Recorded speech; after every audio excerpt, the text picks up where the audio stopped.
Howdy there. This is Lee with 82 Game and 12, and this is video 4 over our simulation of D-Day at Tarawa. This is Decision Games Solitaire game that was published in 2014, and the designer is John Butterfield, who is well known for his solitaire games. Let's see, so we're at the turn 8, and before we get started here, I wanted to mention these books here. You got Mantle of Heroism, Tarawa and the Struggle for the Gilberts, November 1943, Michael B. Graham. Check this book out. I think I said this was Presidio was the publisher. And then we have the Tarawa, The Story of a Battle by Robert Sherrod. And the fact about this book is that, or what's special, I guess, is that this was written by someone that was there. He was a Time Life correspondent, and his first assignment with the Marines was at Tarawa. He had done some other correspondence work during the war, but he was actually there. So if you're wanting to get a first-hand account of what was going on during the battle and so forth, then this is where you want to go. Okay, I've got a few things I'm going to read from Sherrod's book, and of course this was published. I guess that's.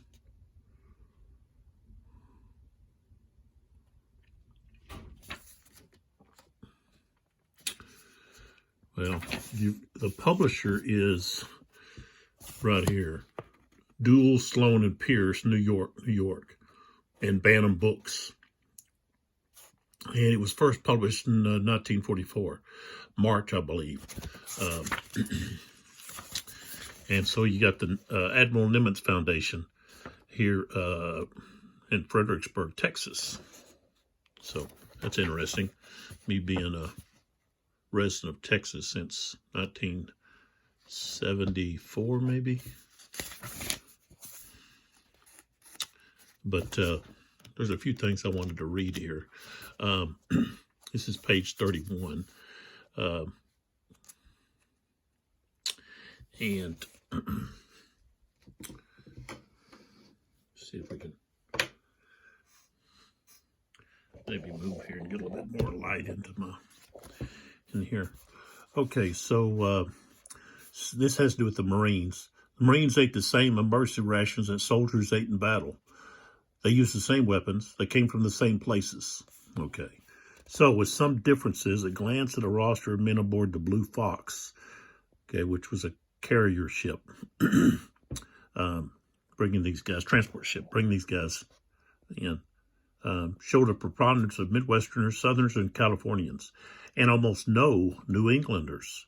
Thus, of 1,618 Marines and attached naval units aboard, 115 or 7% were from Texas, whereas Texas holds just under 5% of the U.S. population at that time.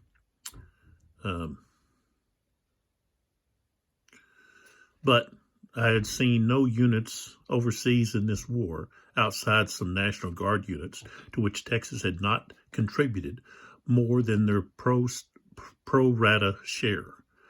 Texans were sometimes immodest on this point, but their boast was well-founded. So, I want to jump over here. So this has to do with the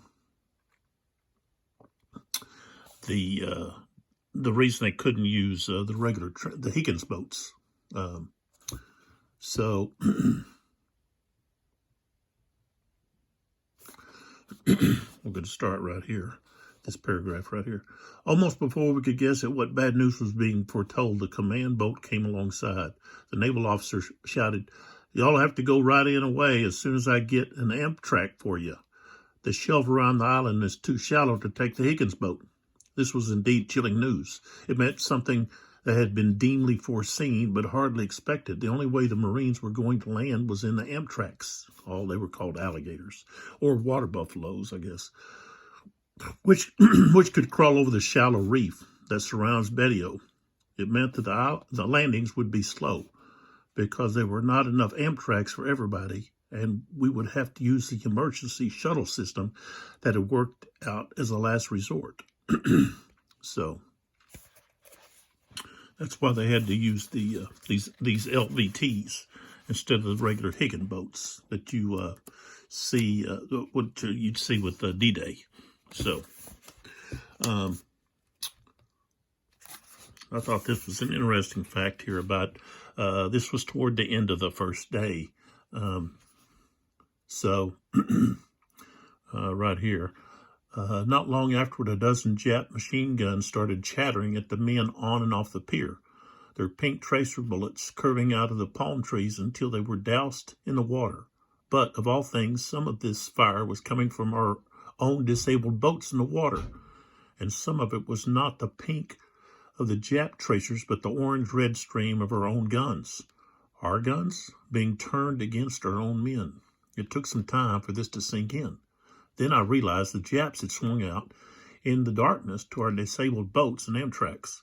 There they had manned the machine guns we had left in those boats, and now they were shooting at us. Clever, courageous little bastards. They knew it was suicide, but they knew they might kill some Americans before they themselves were killed. So they were using the LTVs that had been wrecked. And of course, here's a picture of Bettio. And so this is the green beach here, and then of course red's over here. So, and I wanted to show a few pictures that were in here. Let me get over here to the pictures.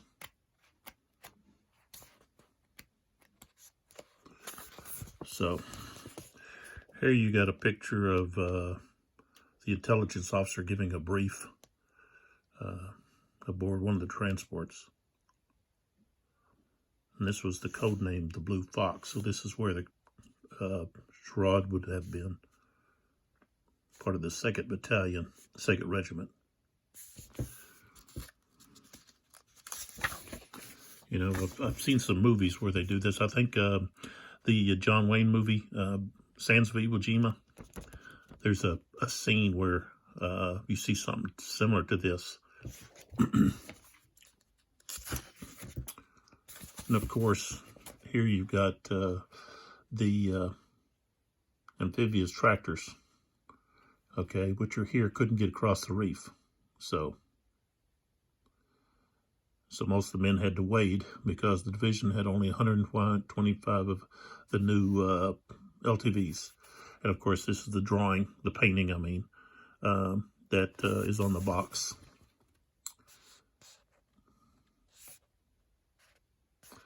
And here you got a Marine. It looks like his hands been wounded, but he's got his bayonet on his gun. So there's just some other pictures. You can see a lot of this looks like the footage from Sands of Iwo Jima. Here's showing there's a palm tree that's been knocked down.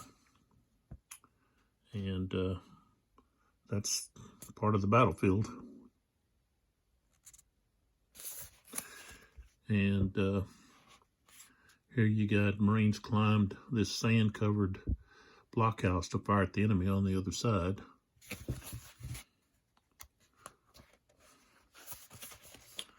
Just some more pictures here.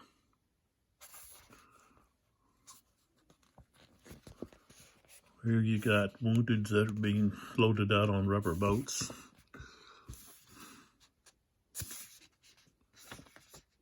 And here you got reinforcements coming in, waiting ashore.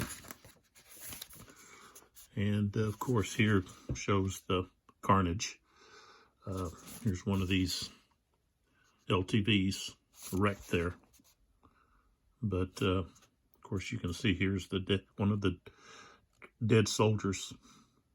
So you got some Marines that are floating in the water. Some bodies along here, along this.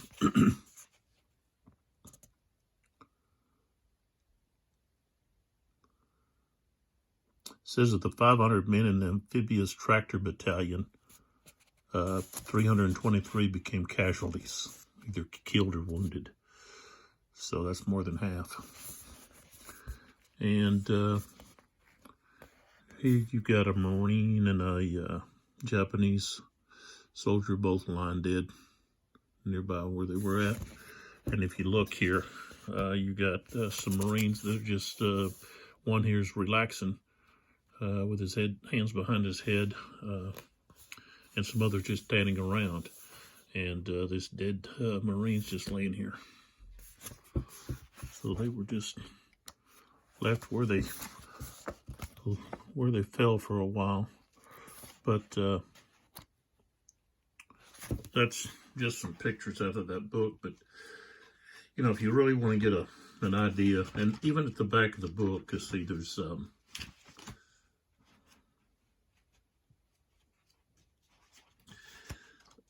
where's it at?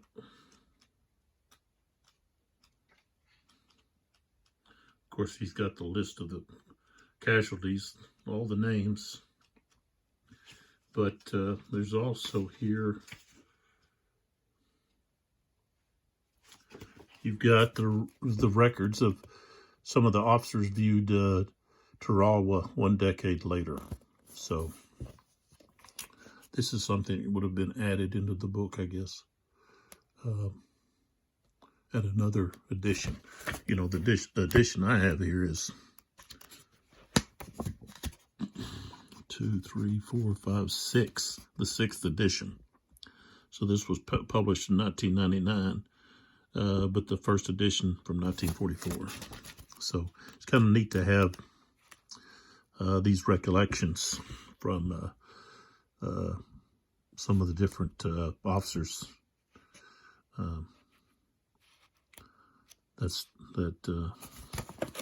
Here you got Shope.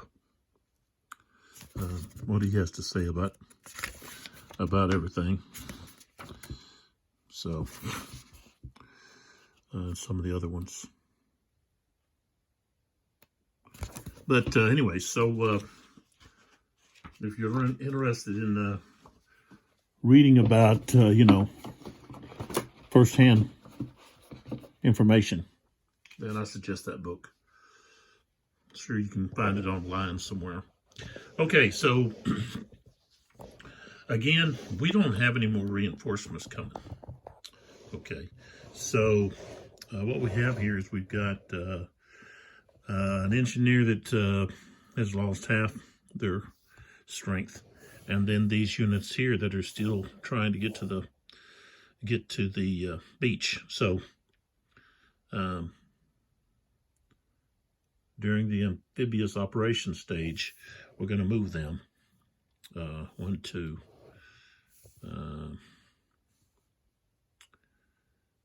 And let's see here. I think I want to get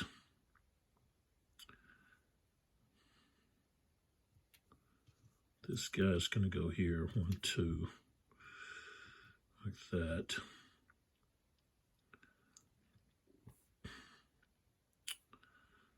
Um, 1, 2 there. These guys are going to go 1, 2 right there.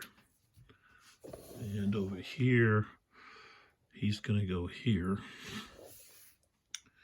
Okay. And I don't know, I knocked him. How did I knock him off? I think he was, did I already moving? Let's see this plexiglass. These counters just slide. So there he moves. Now I need to check to see if they move during the amphibious phase. are they still able to move? Because I've been using them, letting them move during my action phase, which, you think when they arrived on the beach, you could still use them during that turn. They land, and then you can still use them. So this is part of, I guess, their landing. So I guess you can. Okay. I'm not going to busy myself with looking through that. All right, so next we have the event phase. So we draw a card. We find out, place a hero marker on any U.S. unit and add a depth marker to one Japanese unit. Okay, so we fish a hero out, and then we'll have to look him up. It's not a hero. Okay, so, Crow. Let's look him up before we put him on the map. So I'm gonna look him up in this book here. Man of heroism. So, all right. So Crow, Major Henry P. Jim Crow. Let's go to the landing, 173. He's in here in the book quite a bit.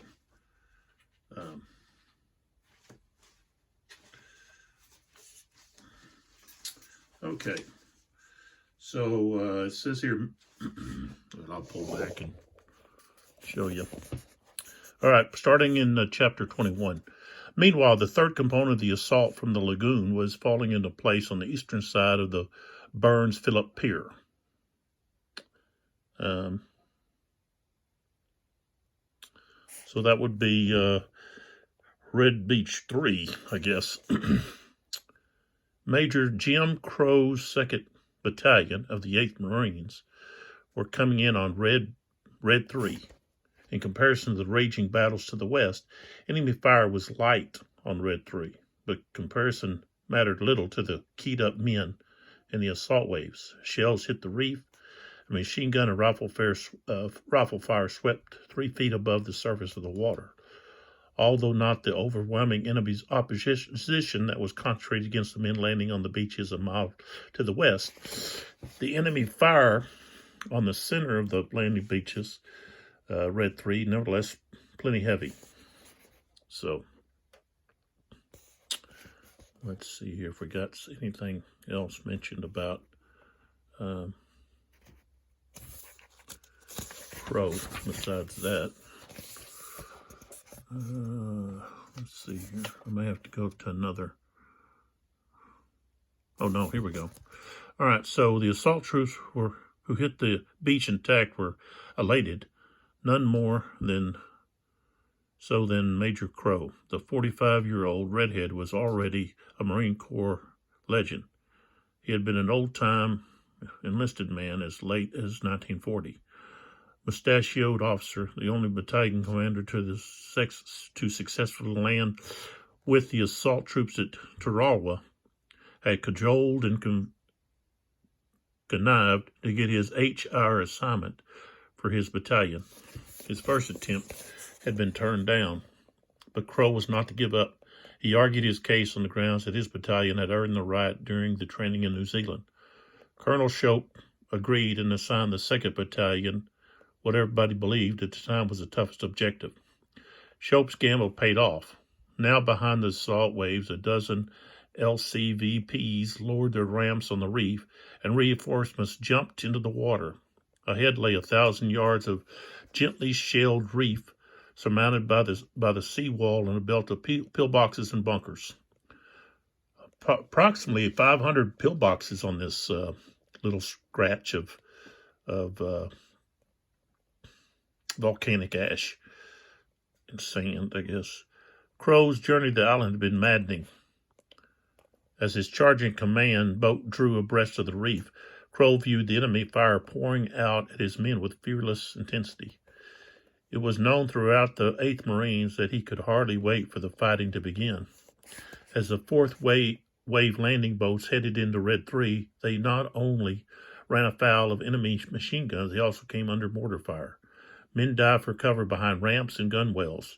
Not Crow, their commander. He remained standing on the foredeck. A Marine remembered, the boys all hunched low on the troop deck, all except Big Jim. He remained upright, staring angrily at the positions of the Jap guns behind the beach. The man concluded then and there that Crow was likely the first soldiering Marine I ever knew. The finest. Crow's LCVP ground to a halt 500 yards from the shore, and its Navy coxswain hesitated. Nearby, another landing boat bottomed out, and the men watched it disintegrate under the impact of a direct hit by a large mortar round. Amid the roar of the diesel engines and the thunder on the reef, Crow shouted to the coxswain, "Now, for Christ's sakes, drop the ramp." Afraid of sinking, the sailor refused and prepared to turn his boat back toward the lagoon. Nothing the infuriated Crow said or did could persuade the coxswain to drop the ramp. Crow yelled over a crump of exploding mortar shells, cussing the sailor roundly, and ordered his group over the sides. As he plunged in the water up to his shoulders, Crow could see bullets splashing in the water all around. He struck off abreast of his group to the shoreline. Smoke was building up behind the beach when another man in the party, First Lieutenant Kenneth J. Fagan, saw the fantastic storm into which they were wading. He yelled out to his battalion leader, suggested they could all return to the transport for a coffee break if things did not work out. Crow burst out laughing and continued toward shore. It's a lot here. As Crow and his men splattered through the surf, other men strained past them, going the opposite way. Waist deep in water, oblivious to the gunfire, Crow halted, and with a strange, maniac look on his face, moving among their wavering ranks, he turned them around with the sheer force of his personality and a menacing 12-gauge pump. Shotgun he waved in their faces and plowed on. He had been machine gunned before, except that in the Solomons he had been in the jungle.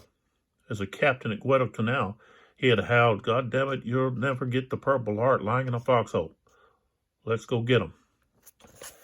He charged at a Japanese trench and single-handedly knocked out a machine gun emplacement.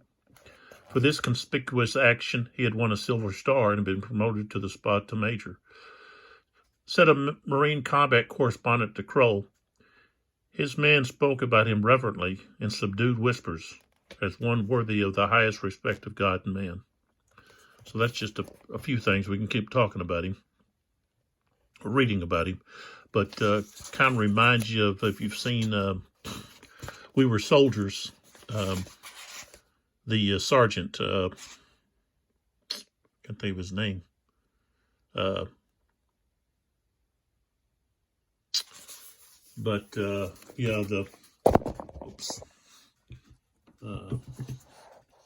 sergeant that's in that movie, played by, I'm drawing a blank. Anyways, I guess he's a master sergeant. That the guys are all kind of look up to.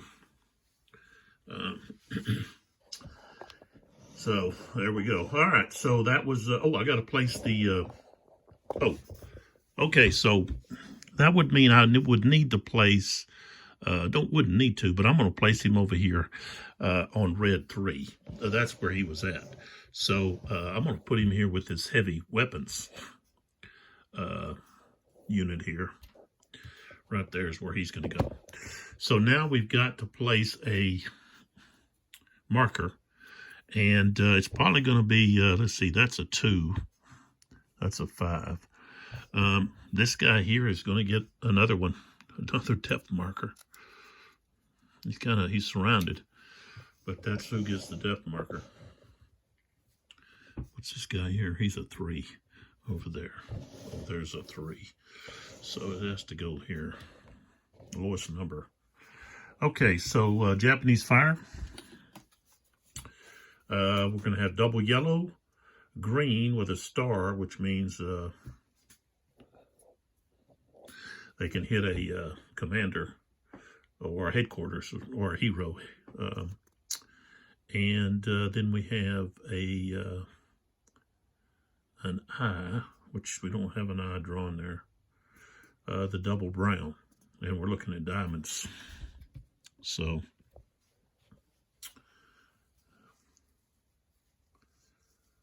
looking at diamonds. Okay, so yellow, double yellow. We've got to have double yellow. This is blue. We have a green over here. That's yellow. This guy's green. But there's no one to fire at unless it's this one.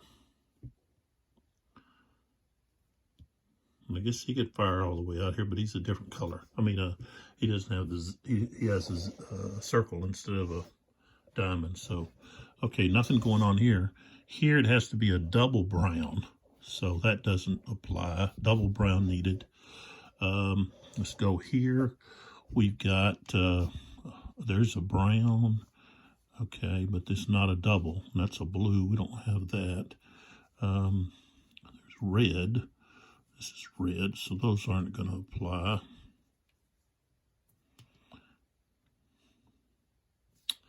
You know, I didn't move this guy. He's not on the beach yet, so he would need to move right there. Okay. Purple, blue. Okay, so right here is going to be our green, and let's see here.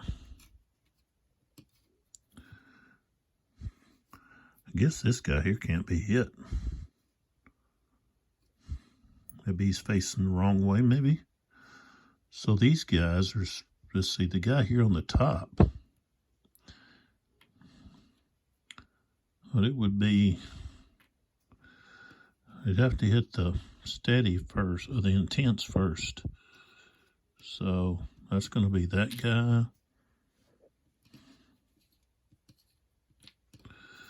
And then, I guess this guy. So both of those engineer guys got hit.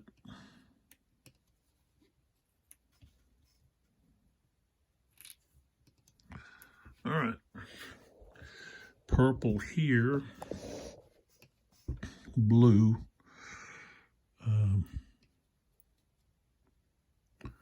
This guy's red.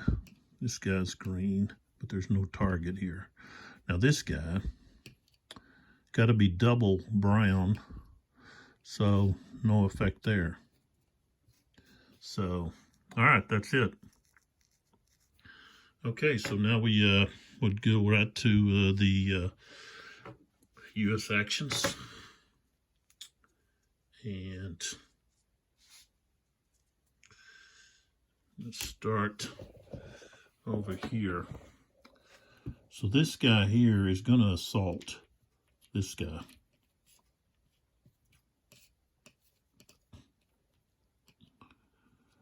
So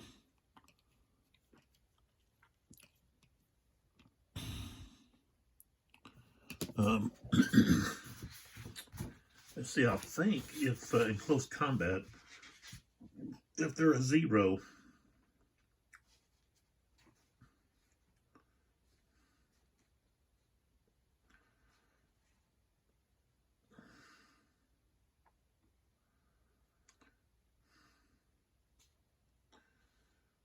maybe not.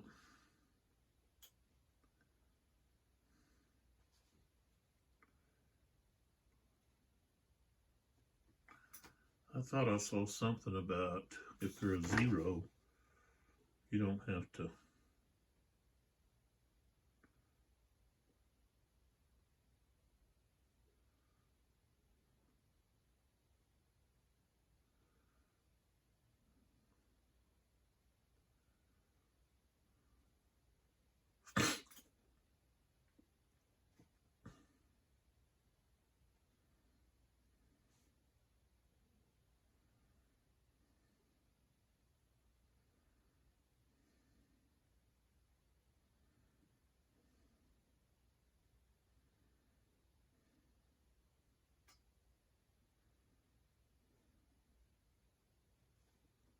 I guess not though.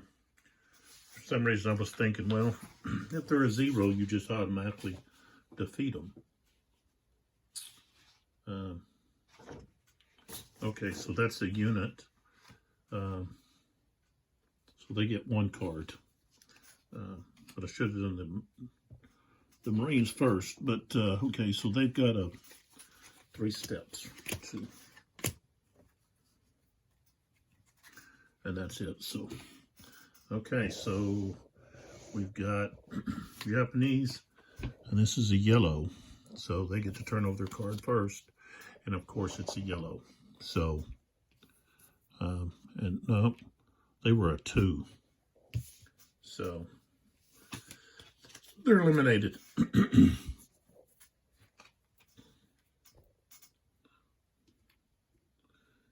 So,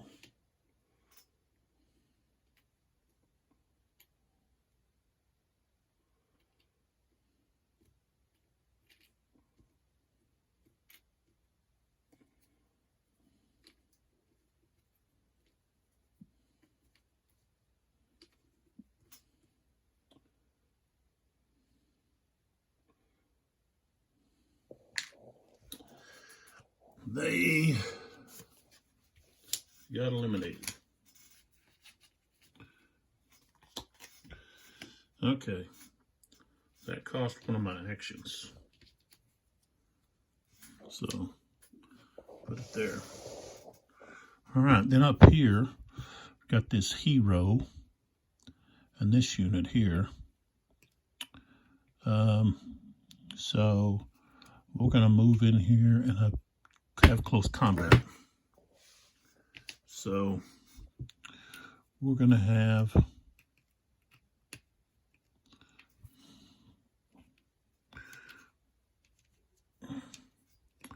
so we flip him over.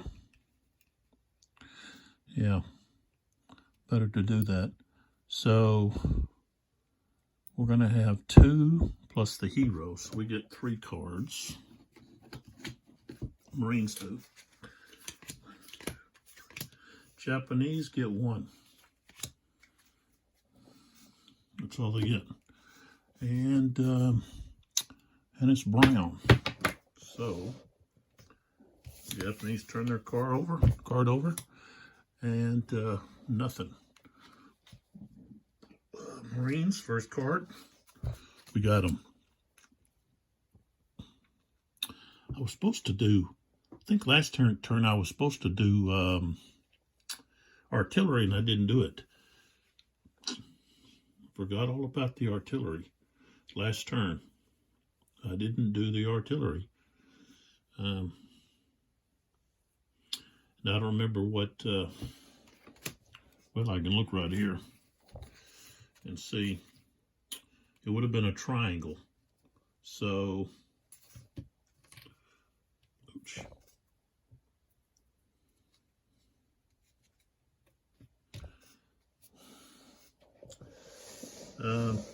And we're going to do it this guy.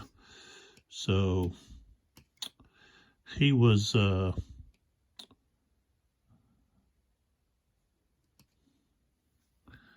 well, let's see, did we have anybody else? That was a triangle here, not him. This guy was a triangle. And I just got through moving. No, yeah, I just got through moving him. So it would have been him, this guy. So let's flip him over.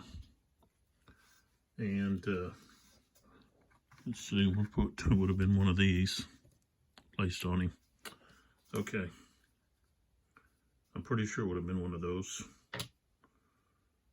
All right, yeah. Okay. So that takes care of that. All right. Had to make that correction. All right. And well, I would have had to count up to make sure that they had.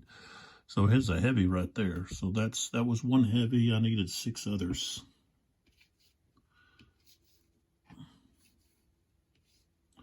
So that's 1, 2, 3, 4, 3.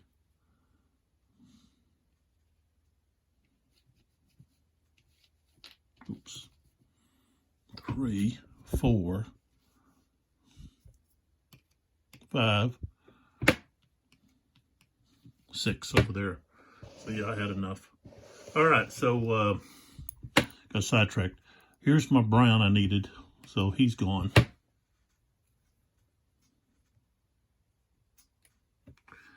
And they are now in that space, but they're going to be disrupted.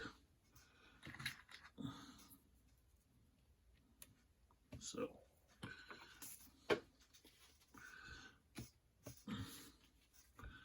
all right, let's come down here.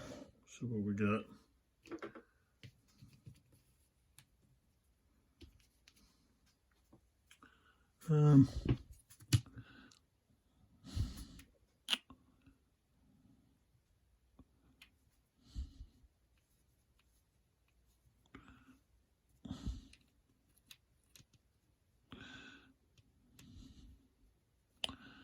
Yeah, we need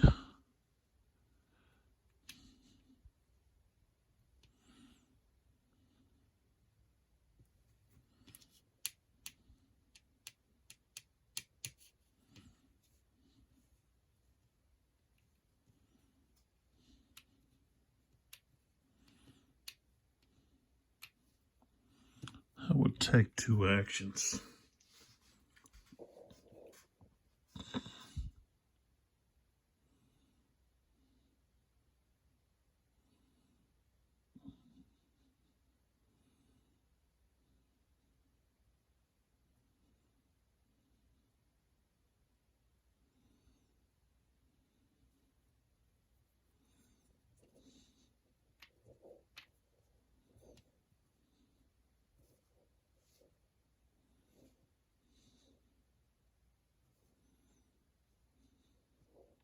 Tell you what, I'll just do 1 action.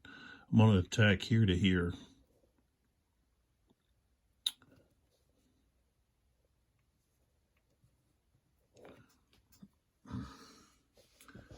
Okay. So we're going to flip this over. And it's 4. So I think I'm going to be disrupted. It's because that seawall there doubles his strength.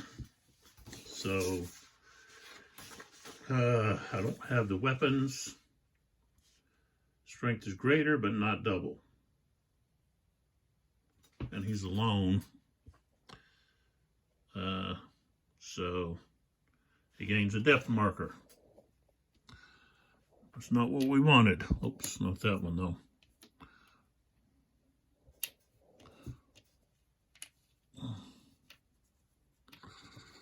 He's got to be defeated with a close combat.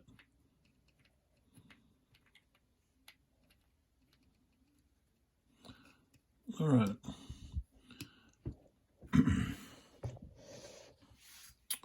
These guys got to be defeated close combat. So these guys are in command from the HQ there. So they're going to move here to do close combat. Okay, so we've got both of these units here.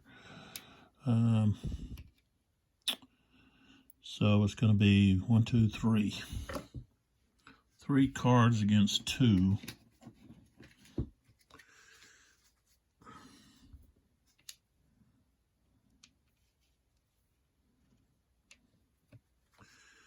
1, 2, 3, 1, 2.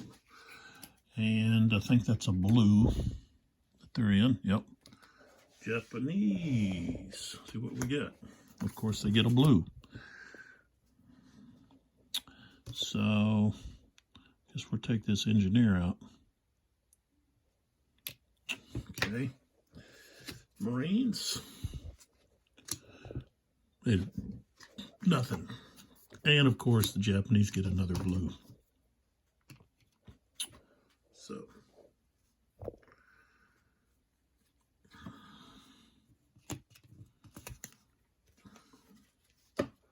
that's the danger of close combat. And let's see, he might get a depth marker.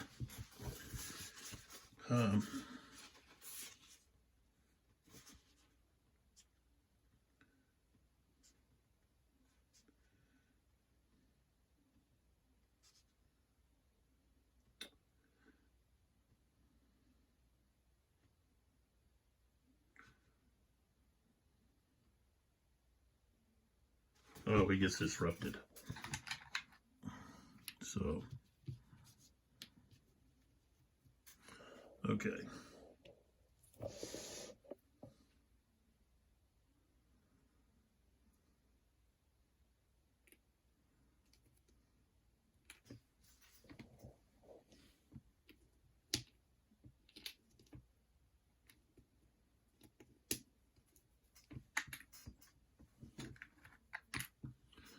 Okay.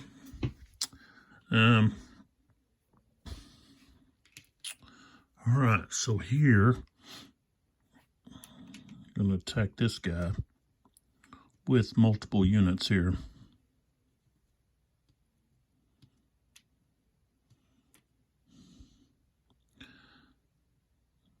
Well, how come they've got that disruption there? Should have been removed. Shouldn't be there. Okay. So we're going to have a conglomerate here. Hero. Okay. So we've got the flank now. So we got the weapons. It's going to be this in here. This one and this one. The hero is not. The headquarters unit's not involved. Okay, so we've got, he's not getting doubled. Flip that over. And so now it's still has a flank. But he's 3. So we've got 6, 7, 8, 9, 10, 11, 12. So we got more than enough. So it removes his depth marker. And he's disrupted.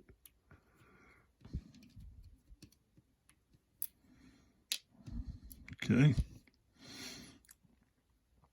So now, I want to move these guys inward. I want to move this guy first. So this guy here is going to go 1, 2, right there. What do we got here? Yeah, let's go here. 1, 2. Headquarter guy. I think he's going to go over here, like that.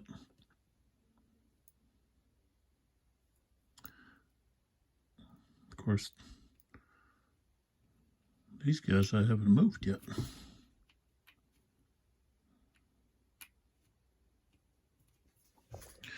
So if I move these guys first,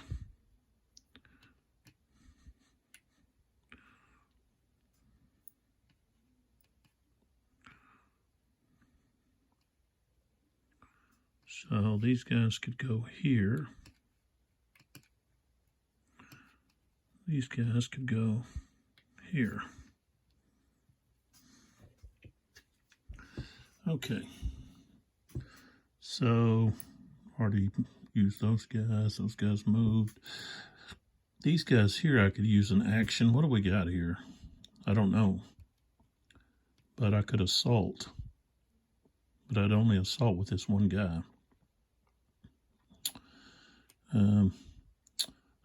I think I'll wait because,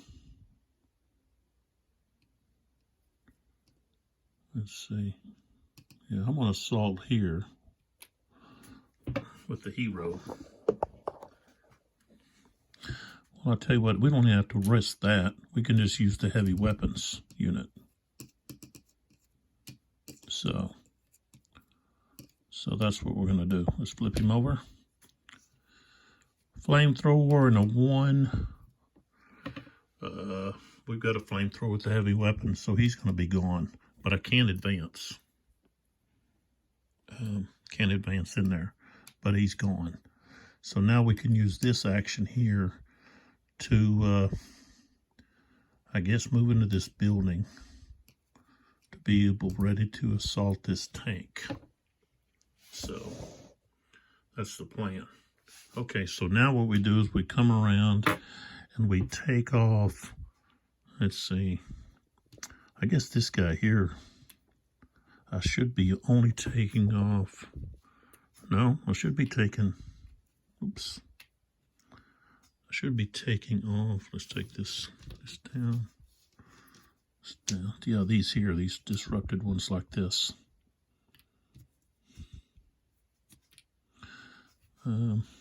Yeah, we got here. All right. All right, so that's the end of 12:30, 8 o'clock turn. So I don't have anybody back here. We'll just have everybody up front, in front of us. Nobody over here near Green Beach, Green Sector. And of course I've got, I don't have very many more turns. 1, 2, 3 turns, that's it. And I haven't actually got very far, so.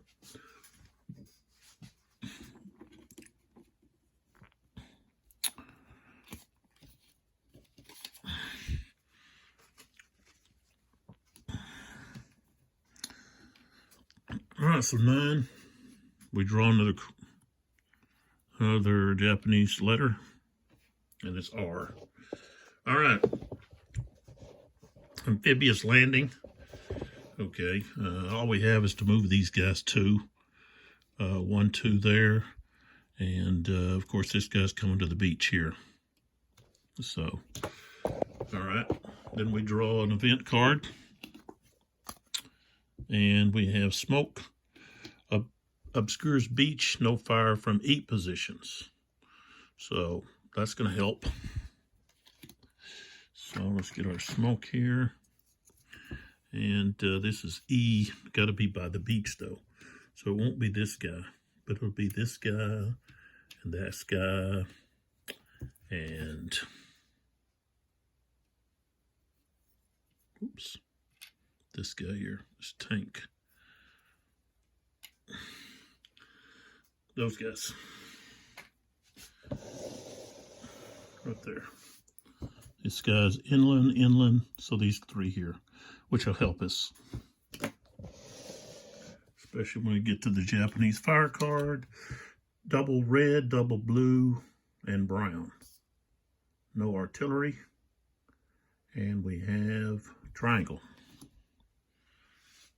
Okay. So let's start over here. This guy's a single red. Blue. This guy's a single blue. This guy's a yellow. These guys smoked. Okay, so we come over here. This guy's purple. This guy's red, and he's double red. So he's actually going to hit, nope, no triangle. This guy's a triangle, and he'll hit him, so this one's going to be gone. G2.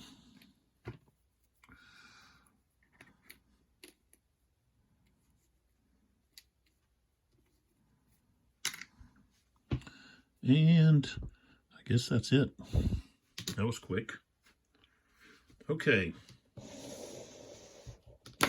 Start over here. These guys are disrupted. All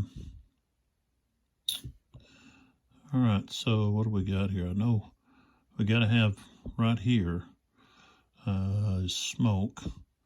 So, oops.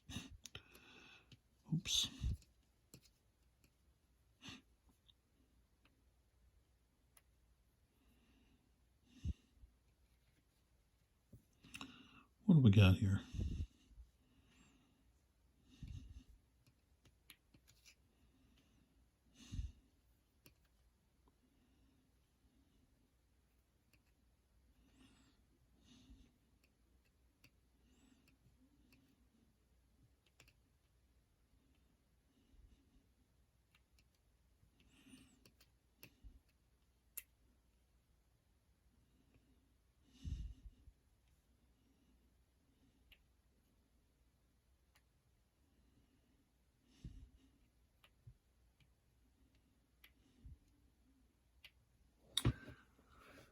Okay, we're gonna don't have. See, the thing is, I've got to check to see if you the infiltration part. So if you're moving.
So I would say, okay, if you're going to move, this is what I'm looking at here. If I'm going to go to close combat, say this unit's going to move here. Oops. Then, see, he's moving from a hex that's in this guy's field of fire to another hex that's in his field of fire. Then, before I can move him here, he's going to have to experience. That's an infiltration move, so he's going to have to experience fire. But this guy, he's got smoke. So, because of that, I can't move here. So he's going to move here. That's going to be my first action. So, let's move this smoke here. So, we're going to move, and we're going to flip this over.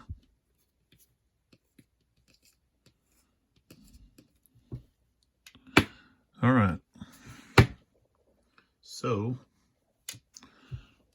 we're going right here. And this is our unit here. All right, so let's take a look here. Close combat. US gets 4. Okay, he maxes out at 4. 4. There's no hero and no engineer there. Okay, the Japanese get 1 for the infantry unit, 1 for the death marker. And then 1 card for each CC requirement listed. So they get 4. Okay. So, and this guy is in a red position. So we're going to draw the Japanese card first. It's not a red. Marines. Okay. But we do have the close combat. It says U.S. withdrawal hit. So right there, that's probably going to be the end there. Let's see here.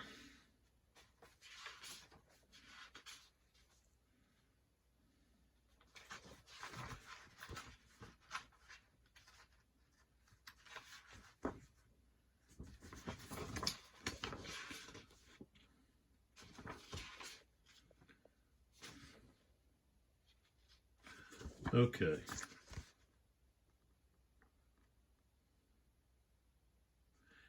It says if U.S. units are conducting withdrawal under fire, remove 1 step from a participating U.S. unit of your choice.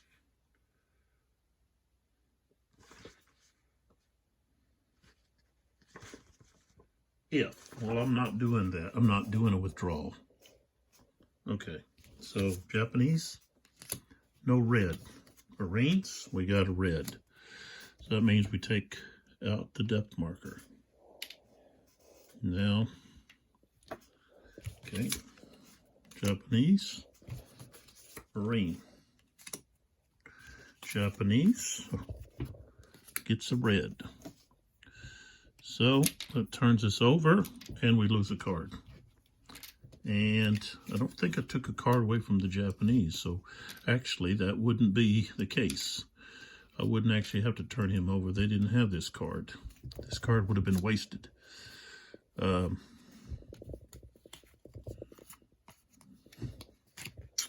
Right, let's see. Okay, so that was Japanese got hit. They would have wasted that card. That was my card. This is their card. So yeah, I would have been hit. Flip that over. And that ends it. We have to come back to here.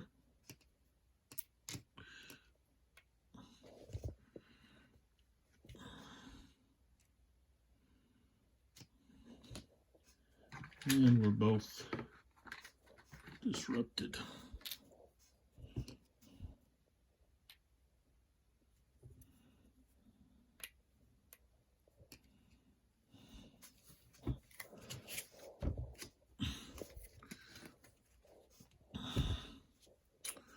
Okay.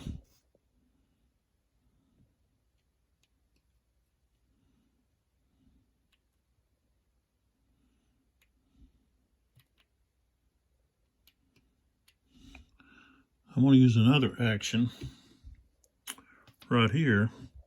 This guy's going to close assault. Okay. So I'll put the smoke there. And we flip over this. Okay, so on this one, we've got U.S. gets 2, and the Japanese get 2. And this is also a red. So the Japanese turn over theirs. This says U.S. withdrawal hit, but we're not withdrawing. There's that. No red for the Marines. Japanese, no red. Oh, we get a red. That's going to take away the depth marker. So he has to go back, and he's going to be disrupted.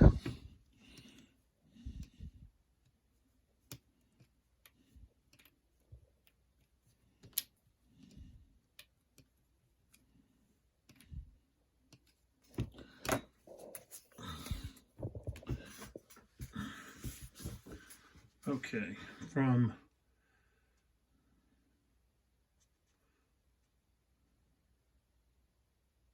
yeah, so all units are disrupted. So the tank is also disrupted.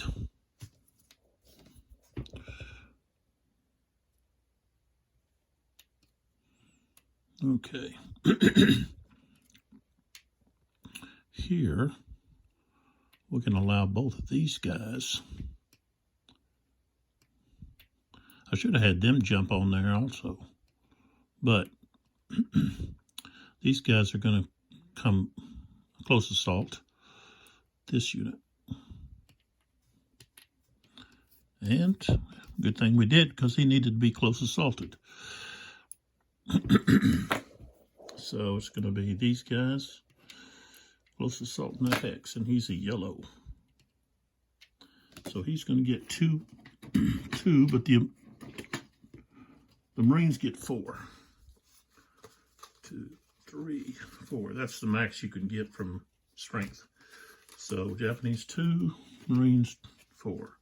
Okay, Japanese first, and we're looking for yellow, and of course it's a yellow. So that guy takes a hit, and we lose a card. What did we lose? Oh, it would have been a yellow. Marines. Oh, we do get a yellow. So that's it.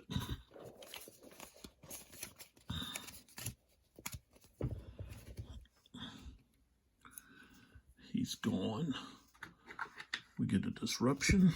So both of these guys are here with a disruption marker.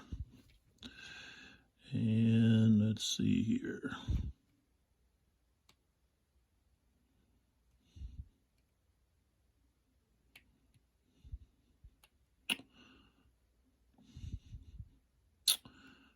Now we're going to have, we're going to move to there. Got to try to take some of these units, take some of these locations here. All right, so we'll move across here. What do we got here? Got this guy here. And if we just attack, we've got enough here to knock him out. But I only got 1 U.S. action here. But I got enough just with this guy. But I have to use the flank. Yeah. Shoot.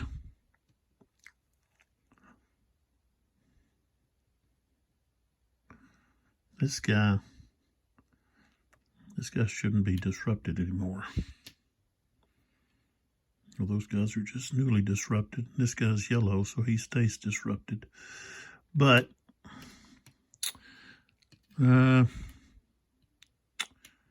just gonna, instead of firing and taking that action away, he's gonna close assault. So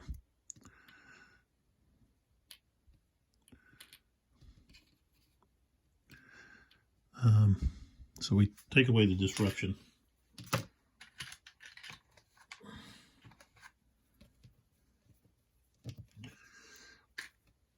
And so we've got here against that.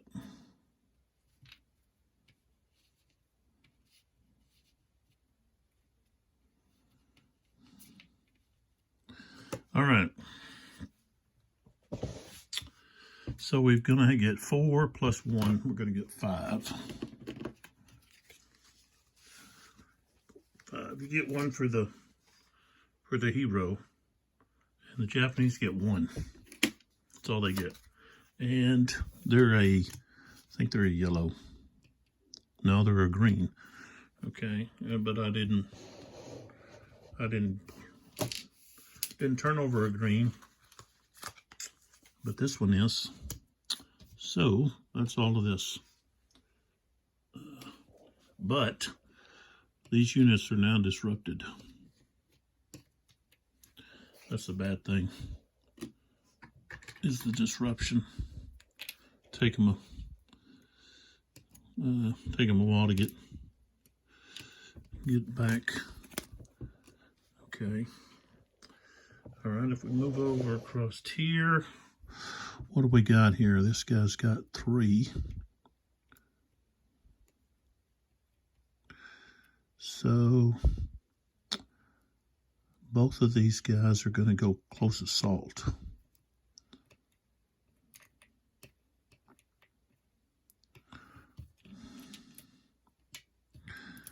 Against this guy and his depth marker. So they're going to get, Marines, we get 4 plus the hero right here. And that's it. And then they get 2. And we're in a purple, right? Purple. Okay. So, if we look at the Japanese card, it's a purple. So, we're going to take the loss with this guy. This guy's going to take the first loss. Oh, and we get a reinforcement, though. So, what happens with reinforcement?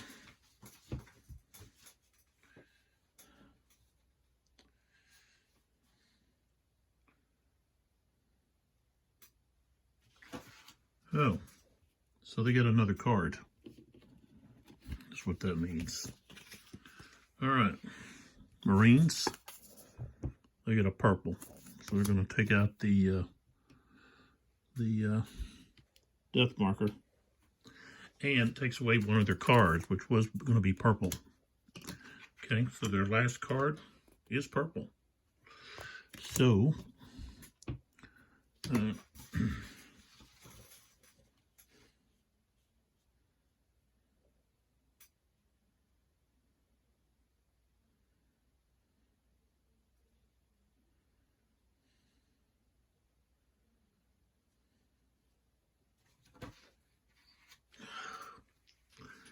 and I think I should have discarded a card. I don't think I did. Yeah, maybe I did. Yeah, I did. But then, let's see. No, maybe I didn't. So I'll discard a card. Okay, but I do have to lose one. And I get to lose whoever I choose. So I'm going to choose that one. Okay.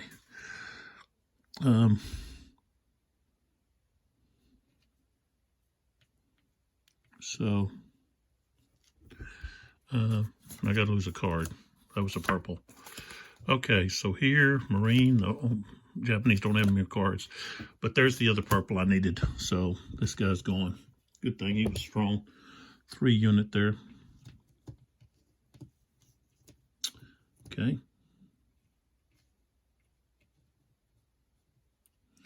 And he's disrupted.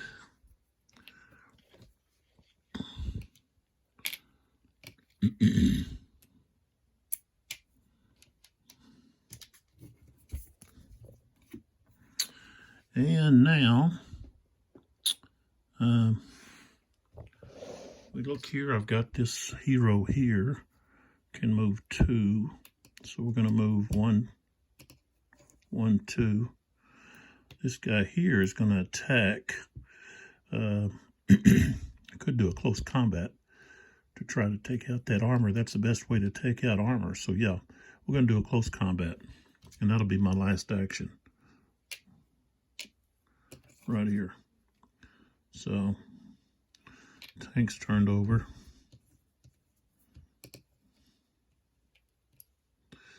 And then the depth marker's turned over. So, see if I have enough cards. So we've got 1, 2, 3, 4, and 1, 2. So exactly. All right. Japanese, turn over a card. And let's see. It is a red. They need red. And they don't have red. Marines, no red. Japanese, they got a red. That means this unit is going to be flipped. And I'll lose a card. Okay. Marines have 2 cards left. no red, and we get a red. So that takes away their depth marker.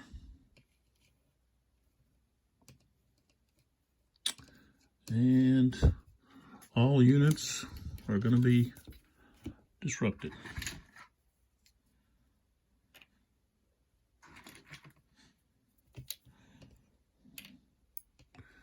All right, so now let's go through here and remove any disruption. Which one? Here's a disruption. These guys, no.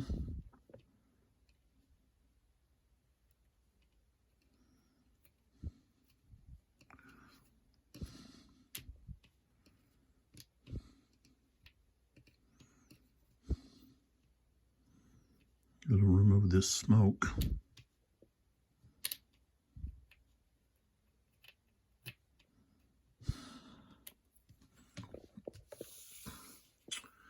I don't have anything else there.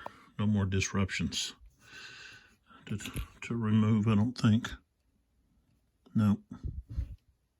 Maybe. Let's see what this guy's got. Nope.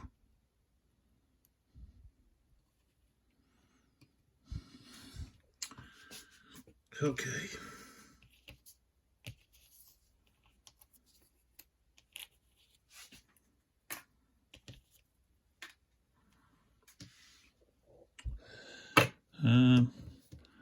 There's a 3-step unit. This guy's still a 4. So what we got to be checking is all of the 3 or 4-step units are still there. All right, we got 2 turns left.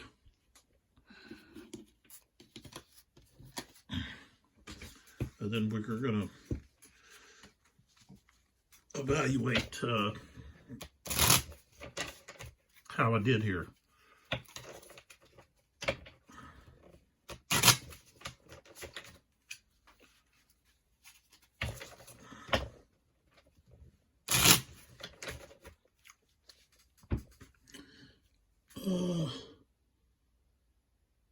Oh.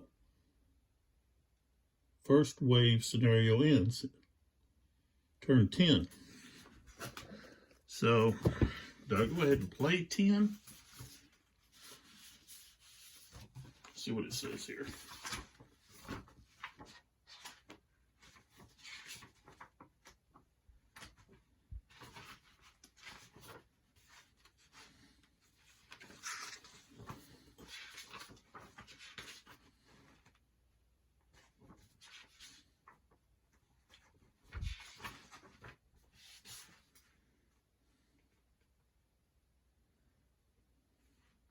At the conclusion of turn 10, determine if you win or lose.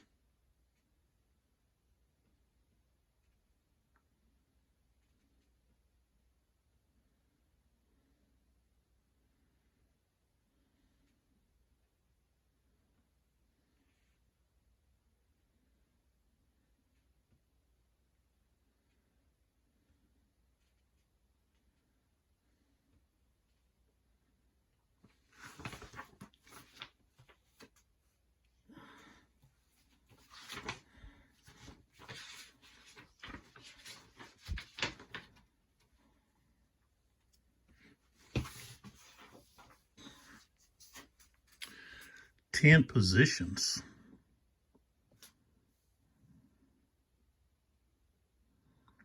I think I want to lose. I don't have enough troops to secure every position.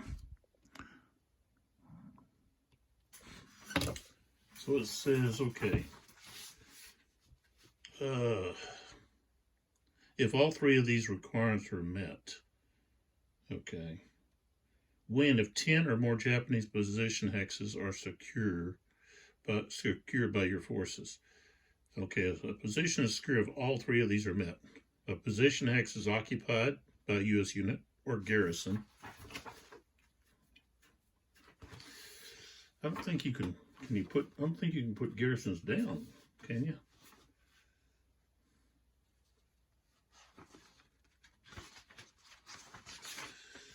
Where's it talk about garrisons?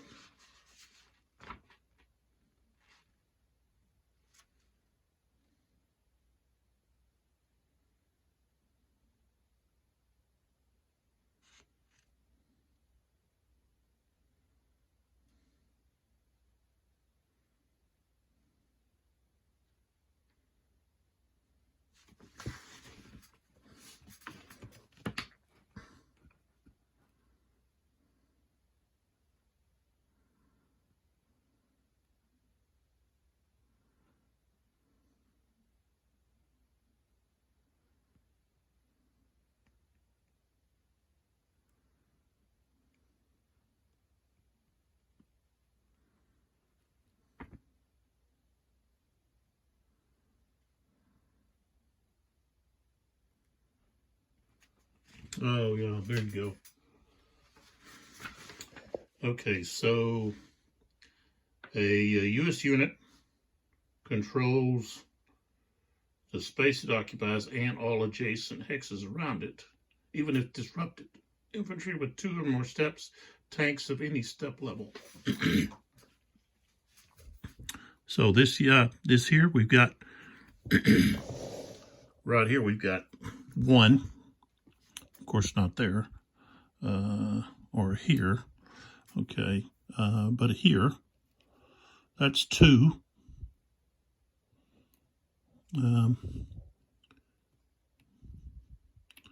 That's 3.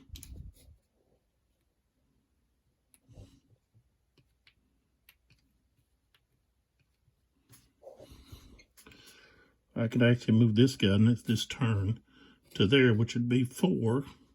I'm not going to have 10.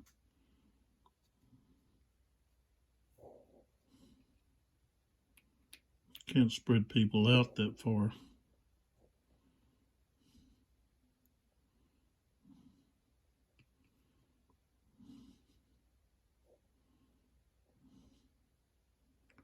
Five, 6, see, 6, 7, 8. I could just do 8. I can't get to this one. Not in 3. I could get to this one too. But not with those guys being disrupted. So I'm just going to stop right there. I'm not going to move into the next turn. I'm not going to win.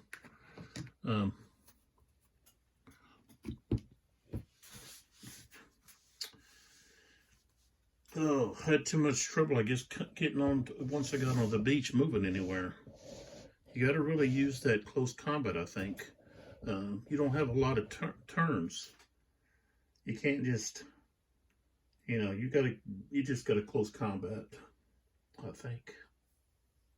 You got to use that to your advantage to try to overwhelm the Japanese, because they only get 1 card for each unit. They get 1 for the unit, and then 1 for depth marker. And then if they have the CC weapons requirement, then you get 1 for that. So the most they're going to get is 4. That's if both the counter, the unit has CC, and the depth marker has a CC on it. That's the most they're going to get. And most of these, especially at the start, most of these Marine units are going to be able to draw 4 cards. And it's rarely that it's going to be 4 against 4. Most of the time it's going to be 4 against 2. If you hero, then you add 5 to 2. Or if you have an engineer with a flamethrower, then you're looking at 5 to 2, maybe 6 to 2.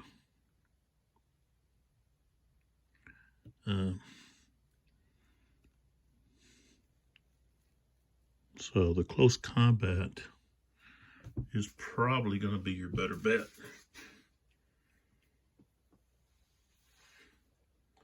I just didn't accomplish enough in the first, at the beginning, the first few turns. And of course, red 1 over here, they were pretty much annihilated. As you can see, there's not any Marine units over here. And so should have focused on, maintaining some of these positions I took. But Japanese held this position pretty easily. See, I should have went to, you can eliminate that 4 strength unit by doing a close combat, and I tried with this unit, but I should have done that earlier.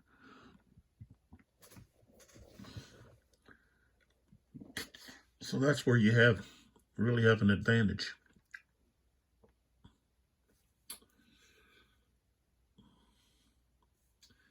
And you don't have any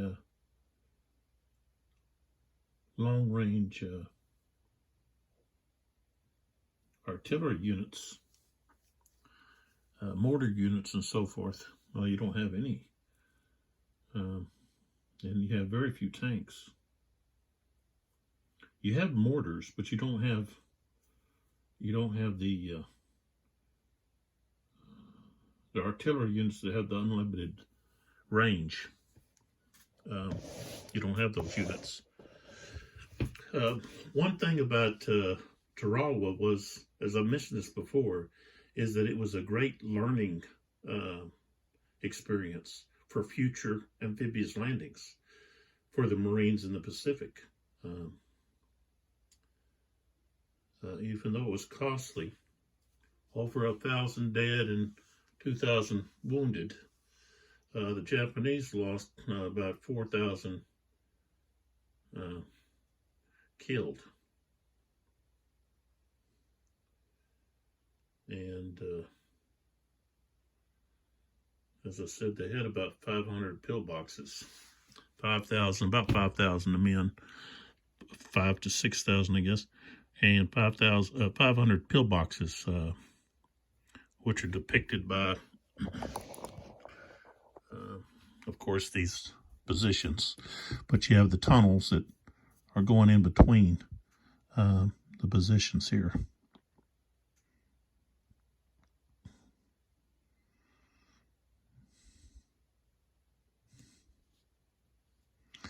And I don't know, it's like, okay, between these two, there's no brown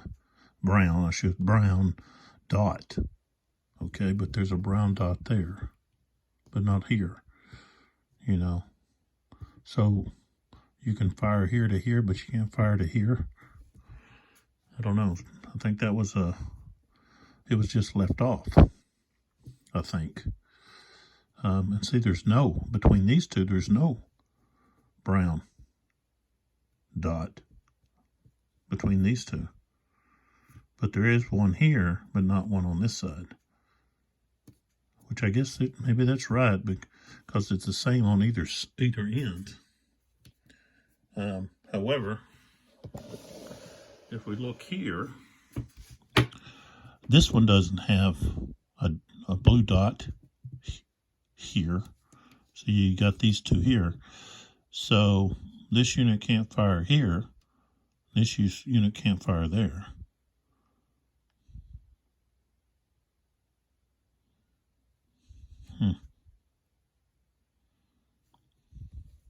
Interesting. Okay, so that's the simulation of D-Day at Tarawa, and I lost, which happens a lot in these D-Day games. These are tough.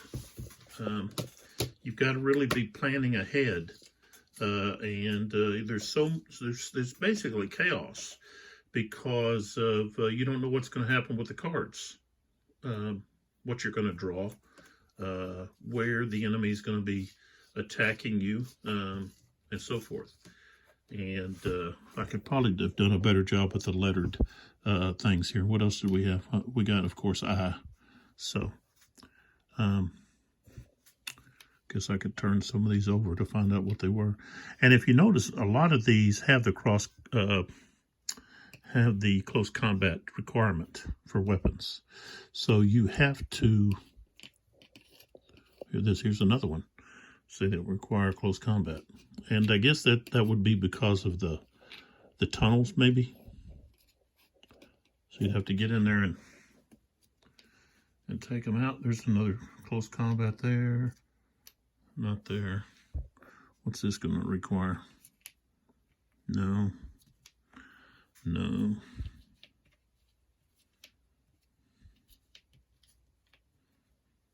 Just flip them all over here. There's a close combat there. Yeah. So you got a few over there. And I still had some heroes that I hadn't picked up yet. But so there we go. I was not successful in taking Tarawa. I didn't reach enough objectives. Didn't take enough of the position hexes, and didn't leave units behind. Maybe in a couple of places when I pushed. So I pushed in through here. These two here I could have had. I could have been real close if I would have left the proper units behind. I probably would have had 10, at least 10, taken these two. So that gives me 1 here, 2, 3, 4, 5, 6. I've got this one here, that's 7. That one's 8. I guess maybe only 8. Don't have, see, this one's here, can't. There's 8, 9, and 10, see. Get this one and this one. See, I could easily have moved, well, they'd have to move in the same spot. I'd have to take 2 actions for that. I probably wouldn't have enough. Yeah, I don't have enough actions to take those back. So, yeah, so you got to pay close attention to that. Maybe make a better plan of deciding, which is not going to go very well. You can have all the plans you want, and they're just not going to turn up. But,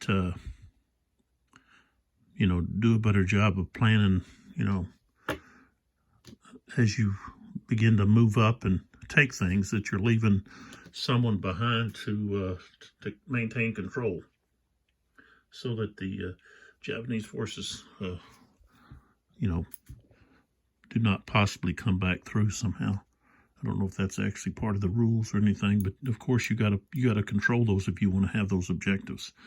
So you leave those positions open, they can be refilled possibly, or in real life they would be. So, all right. So I appreciate you coming and taking a look. That's a playthrough of D-Day at Tarawa, and as I said, I pronounce that Tarawa because that's the way it's supposed to be pronounced. I've seen documentaries where people that were involved, soldiers and so like, are referring to it as Tarawa, and I also looked it up online and found a pronunciation there, and they pronounced it Tarawa also, not Tarawa. So if you're wondering, what am I saying? Oh, well, that's what I'm saying. I'm pronouncing it the way that it should be pronounced. Not against anybody that's pronouncing it otherwise, but I'd always pronounced it Tarawa too. And then I was watching that documentary, and it was like, oh, I've been pronouncing it wrong all this time. So this is, although I do really like the D-Day at Omaha, this is probably my favorite of the Pacific that I've played. The D-Day at Iwo Jima, I don't know. I've got the deluxe edition of that with the hard, the mounted map board, but there's so much different about that, rule-wise, and some things. I have a hard time wrapping my head around that. And that's one of the knocks I have against decision games, is the way that their rules are set up. For me, it's hard to find things in their rule book. And it's not just, it's all of their games. The rules to me are just, they're difficult to read and comprehend, at least for me. And so I don't buy a lot of decision games. I find the same thing with compass games. Compass games, the rules for some of their games is atrocious. I picked up this, it was I think solitaire for PT PT PT boats, torpedo boats, and I tell you what, I couldn't figure that rule book out. And after struggling with a short period of time, I decided I'm just gonna sell that game and go to something else. And I don't have an issue with complex games. It's the way the rules are. If I'm going around in circles,